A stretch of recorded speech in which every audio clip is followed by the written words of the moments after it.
Labdien! Šodienas tēma mums ir PEST metode makrovides analīzei. Šodienas stundas rezultāts sasniedzamais ir apgūt prasmi lietot PEST metodi uzņēmuma ārējās vides izvērtēšanai. Protams, mēs to darīsim ļoti vienkāršā veidā šoreiz. Uzdevumi, ko mēs veiksim stundā, noskaidrot, kas ir PEST metode un kā to izmantot, veikt PEST faktoru atlasīšanu norādītam uzņēmumam, veikt PEST faktoru ietekmes izvērtējumu uz uzņēmumu darbību, hipotētisku, protams, un apkopot iegūtos secinājumus. Kas ir PEST metode? PEST ir abreviatūra no vārdu politika, ekonomika, sociālā joma, tehnoloģijas pirmajiem burtiem. Un tad, kad mēs veicam analīzi, tad izvērtējam katru uzņēmuma ārējās vides jomu, izejot no tās ietekmējošiem faktoriem. Politiskie faktori parasti ir likumi, noteikumi, nodokļi, valdības atbalsta mehānisms, politiskā stabilitāte un citi. Ekonomisko faktoru grupā ietilpst iedzīvotāju ienākumi, bezdarbs, inflācija, valūtas kurss, ekonomiskā izaugsme valstī.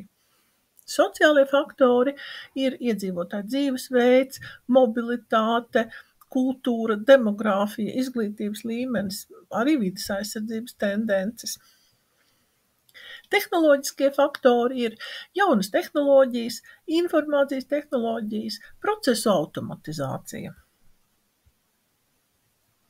Šajā slaidā redzami dažādi uzņēmējdarbību ietekmējošie faktori sagrupēti pēc PEST metodes principiem.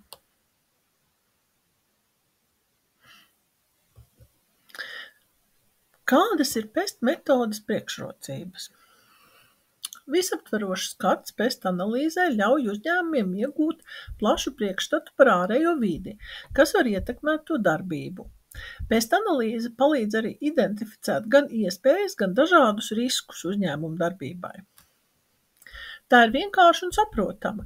PEST analīzes struktūra ir salīdzinoši ļoti vienkārša, un tāpēc to var izmantot dažādu līmeņu vadītāji un arī cilvēki, kuriem varbūt nav tik ļoti specifiskas zināšanas šajā jomā. Tā ir viegli piemērojama. PEST analīze var izmantot dažādās nozarēs un dažādu lielumu uzņēmumiem. Stratēģiskā plānošana. Analīze palīdz izstrādāt efektīvākas biznesa stratēģijas, jo ļauj paredzēt iespējamās izmaiņas ārējā vidē. Risku mazināšana. Identificējot potenciālos riskus, uzņēmumi var veikt pasākumus to mazināšanai. Kā jau visām metodēm, arī PEST metodei ir savi trūkumi.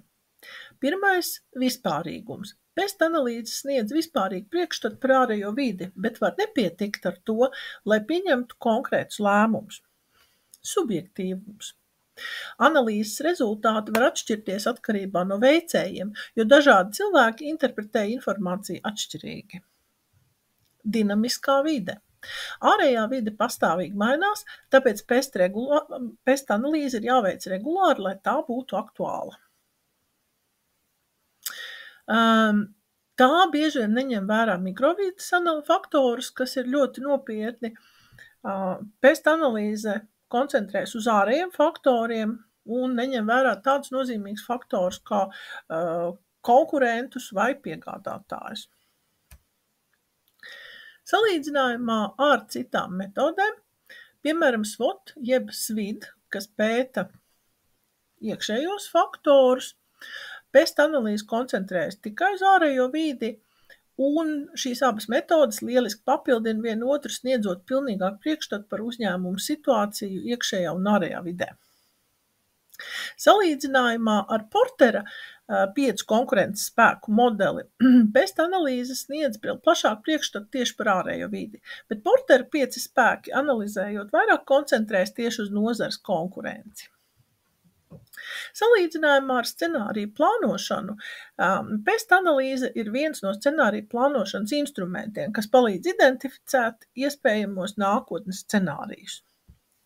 Līdz ar to varam secināt, ka PEST analīze ir vērtīgs instruments, kas palīdz uzņēmumiem labāk izprast ārējo vidi un pieņemt stratēģiskus lēmumus. Tomēr, lai iegūtu pilnīgu priekšstatu par uzņēmumu situāciju, ir ieteicams to kombinēt ar citām analīzes metodēm. Vai ir jautājumi? Papildinājumi? Ok, tad izmēģināsim šo metodi kopā.